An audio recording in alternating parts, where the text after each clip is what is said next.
Some lives are crazier than fiction. This is a line I've been saying for the past year. I never saw myself as a girl who was to be married to a sex offender. I never imagined myself as an advocate or a speaker for any cause, especially not one requesting something so important from the government. I never imagined myself with the passion that I feel for others in the same position as myself.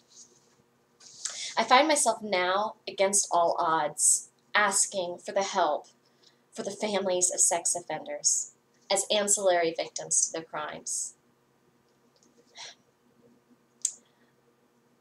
On November 23rd, 2007, my story began and my life changed forever. I found 3 files of child pornography on my husband's laptop and turned it into the police. I was only able to do this because of the help of my mother, who was on the phone with me at the time.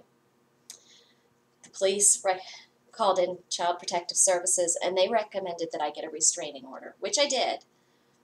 However, as soon as I did that, I started questioning, my husband couldn't have possibly done this. Of course not. It's him. I was in denial, and I struggled with denial for a long time. I took him back, and 9 months later, I started questioning again. His behavior had changed again, and I started having feelings of mistrust, so I checked his computer again. This time I found a website devoted to fully clothed teenage girls in cheerleading uniforms. It was legal, but it still put enough doubt in my head. And after much discussion and argument with him over it, where he denied it, I left for 2 months. But I missed him. I missed my husband. I missed my family. I still didn't want to believe that he could possibly be into that. I was struggling to make it on my own, and with very little support system in that area. And of course, I have religious beliefs that tell me marriages must be worked out. So I took him back again. Things went better this time. But 2 years after, actually 2.5 years after the initial incident, the police came back out on March 22nd, 2010, and took him for questioning.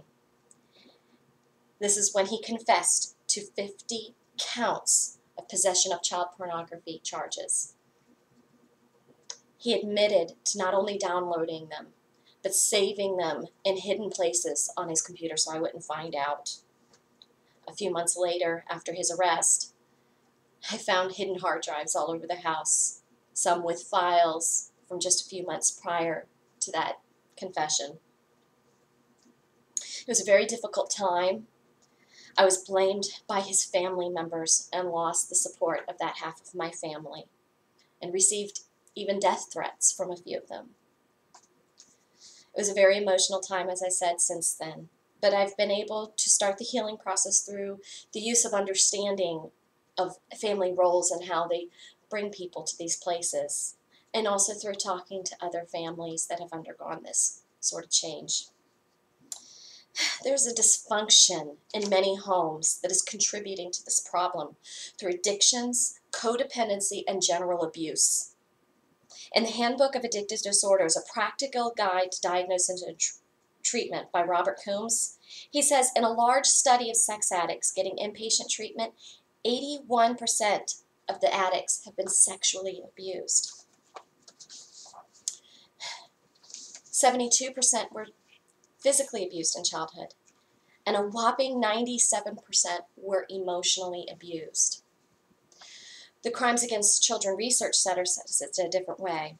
They say 1/4 to 1/3 of sex offenders also abuse in the home.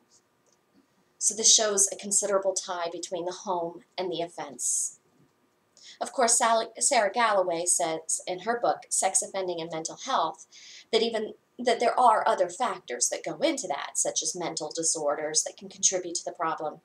But there's definitely an undeniable link to the offender's upbringing that perpetuates the problem from generation to generation. While the sex offender may have suffered from a dysfunctional childhood home, the spouse often has as well. That's the non-offending spouse. Often they come from an abusive or rigid childhood environments, two opposite extremes that can lead to co-addictive and codependent behavior. Coombs defines the symptoms of this co-addictive spouse as may seeming blind to others to obviously inappropriate behaviors of their spouse and other warning signs. They may cover up and enable for their spouse. They may concentrate on the behaviors of the spouse to the exclusion of their own children. And they may also depend on their older children to manage household and adult responsibilities. Their low self-worth and fear of being alone creates an isolation that results in not reaching out for the help they so desperately need and staying in that destructive environment, which of course affects the children. And that is who I really want to talk about. Children of the sex offender suffer emotional neglect and further dysfunction that can follow them throughout their life. Edward Rowan's book, Understanding Child Sexual Abuse, states that sexual offenders often have the inability to bond because of neglect, rejection, physical abuse, or even perceived abandonment. Of course, this inability can lead to the same neglect with their own children that they experienced as children themselves. And since the mothers are often preoccupied with the behaviors of the father, the children's needs are placed last. Without intervention, these children will grow up to have a confused perception of what behaviors are acceptable and what is not. This can perpetuate this dysfunction to their children in extremes between abuse and enablement. Early intervention upon the first report to the sex offender can make a huge difference. If there are programs designed to educate the spouse and extended family members of the nature of the offense, it would make all the difference in the world, especially in possession of child pornography cases where many still believe it's a victimless crime.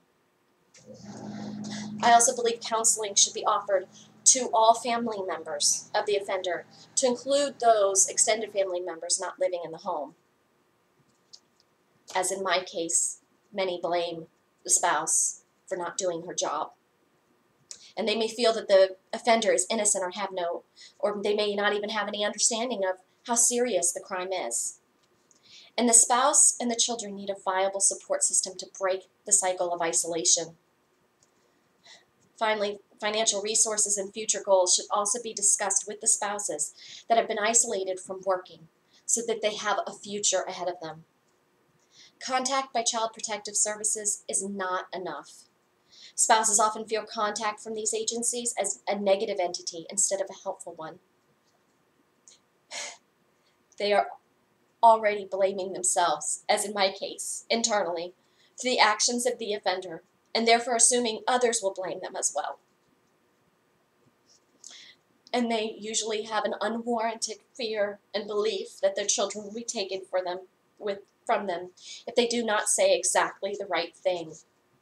I have known some to even be deceptive to Child Protective Services. With the adequate resources available to families of sex offenders, the families can make a new beginning, protect future generations from perpetuating the dysfunction and that creates the sex offenders, and add to the overall benefit of society. Most of all, it'll give spouses the empowerment necessary to turn in sex offenders within their home without as much fear for the future.